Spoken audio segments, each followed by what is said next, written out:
Le projet est parti d'un besoin bien précis. J'aimerais ça que tu nous le résumes. Quand j'ai commencé, on parlait souvent d'agriculture, des serres sur les toits, des jardins communautaires. Mais moi, je voulais faire quelque chose à l'intérieur d'un bâtiment.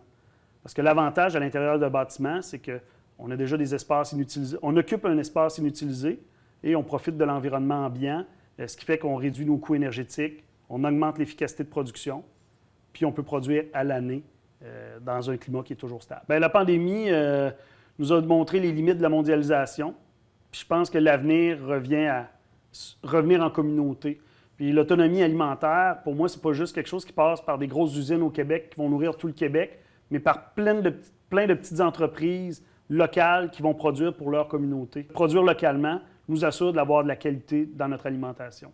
Moi, j'ai toujours aimé la science, puis quand je regarde ma vie, moi, sur une échelle de l'univers, on se rend compte qu'on est tellement petit que j'avais plus envie d'être un vecteur de faire le bien à la mesure de ce que je suis capable de faire. Je voulais quelque chose de vraiment concis, à petite échelle, à échelle humaine. Et c'était important pour moi que les unités soient autonomes. Si je pars le vendredi soir puis que la pompe elle brise, je ne voulais pas arriver le lundi matin et avoir perdu toute ma production. Il fallait que mes systèmes soient résilients, simples d'utilisation puis performants. Il y a tellement de gens qui m'ont inspiré puis qui m'ont aidé tout au long de mon projet à différents moments, des gens qui le savent puis des gens qui ne le savent même pas. Des fois, c'est une phrase que quelqu'un dit, des fois, c'est quelque chose que tu vois puis que ça te marque.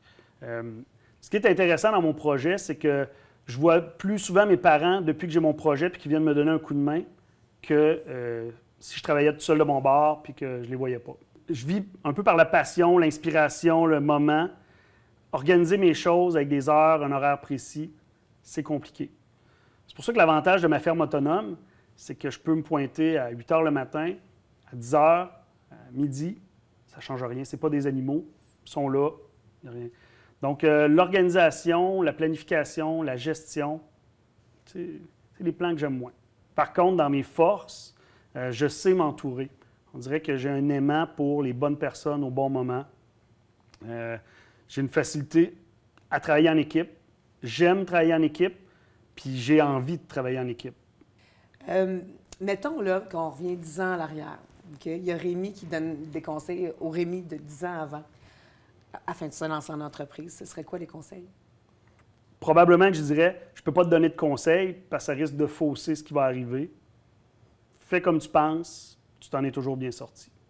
Des moments où j'ai voulu tout laisser tomber, il y en a eu, puis il n'y en a pas eu en même temps, parce que pour moi, ce n'était pas une option d'arrêter. Quand j'ai parti mon projet, l'option de « ça ne fonctionne pas », ce n'était pas une option. Parce que quand ça va aller mal, c'est ça qui va te rattacher. Si tu pars une business pour faire du cash, puis tu ne fais pas de cash, tu vas être bien triste. Si tu pars une business pour les valeurs, même si tu ne fais pas d'argent, tes valeurs que tu avais au départ, si ça continue dans le bon sens, tu vas être content.